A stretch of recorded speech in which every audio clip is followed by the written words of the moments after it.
Hi guys! Welcome back to my channel, Mikoy.tv.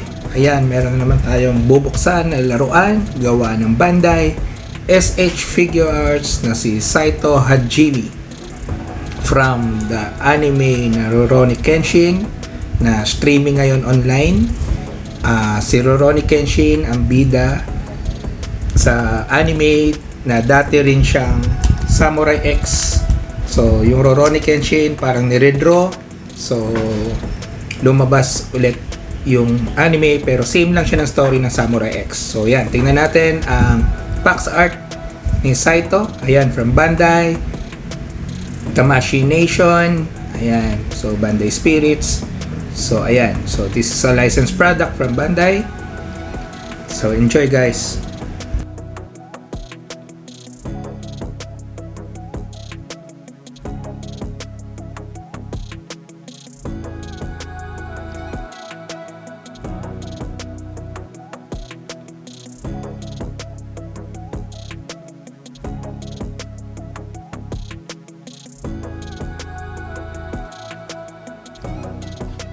So ayan guys, tingnan natin ang laman ng kanyang box.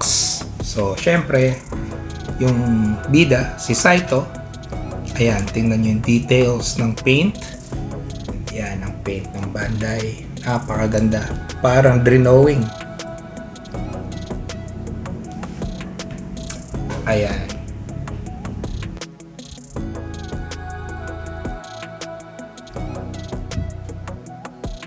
So yan, simulan natin sa kanyang open palm. Meron siyang poker face, shouting face, green face, may extra head for Kenshin Himura, yung sa SH Figure Arts na Kenshin Himura.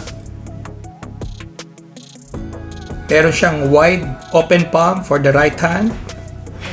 Ito yung nakakulot na kamay sa right hand din. Ito sa sword sa kanyang left hand.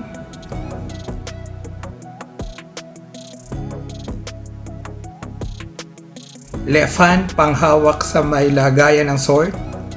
Right hand panghawak ng sword.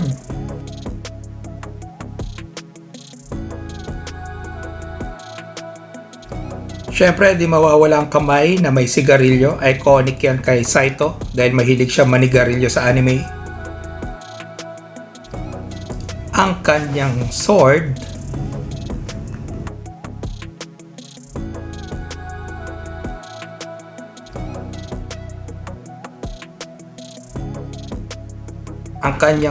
na nakalagay sa lagayan.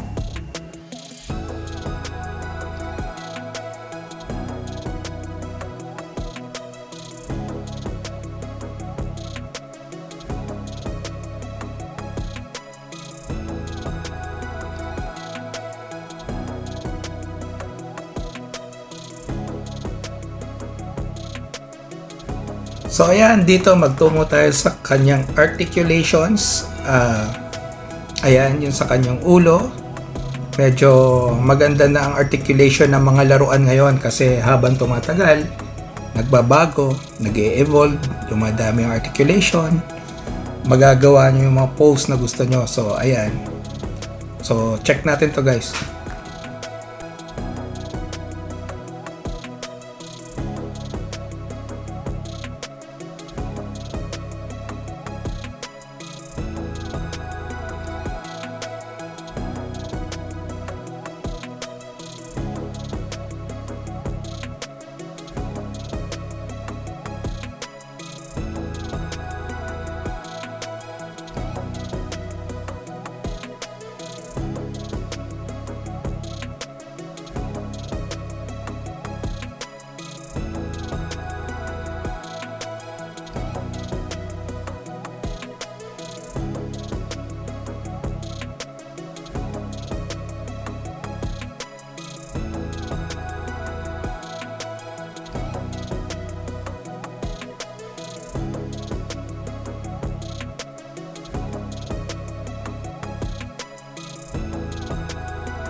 Ayan, sukatin natin si Saito.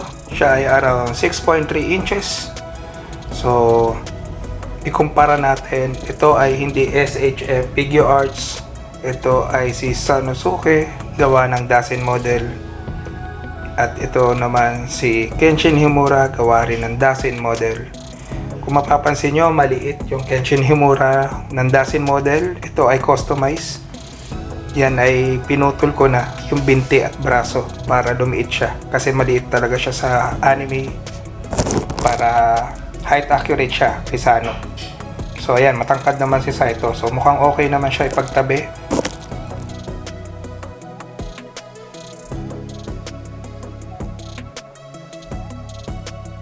Dito pala guys, papakita ko lang kung paano ilagay yung kanyang espada sa gilid. Ayan, may butas. I-shoot nyo lang yan, ididiinan nyo lang. Iaangat nyo yung dulo ng kanyang uniform para maipasok nyo ng husto.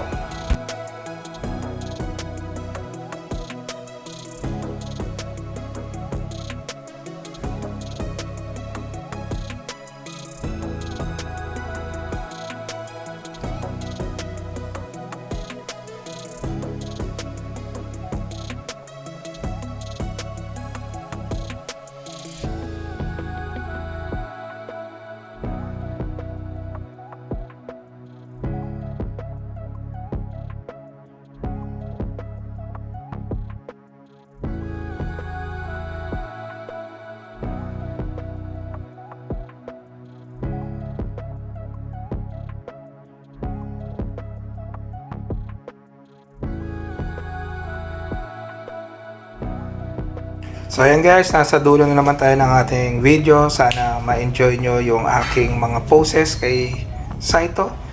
Ayan, panoorin nyo rin ang anime na Rurouni Kenshin. At may in love kayo sa mga characters. May konting history din ng Japan doon. So, ayan, sana ma-enjoy nyo yung anime tsaka yung mga poses na nilagay ko dito.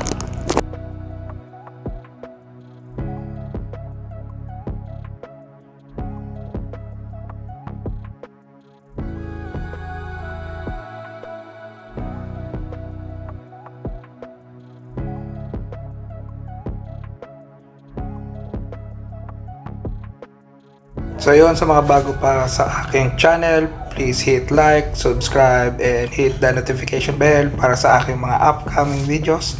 Salamat po sa panonood. Hanggang sa muli.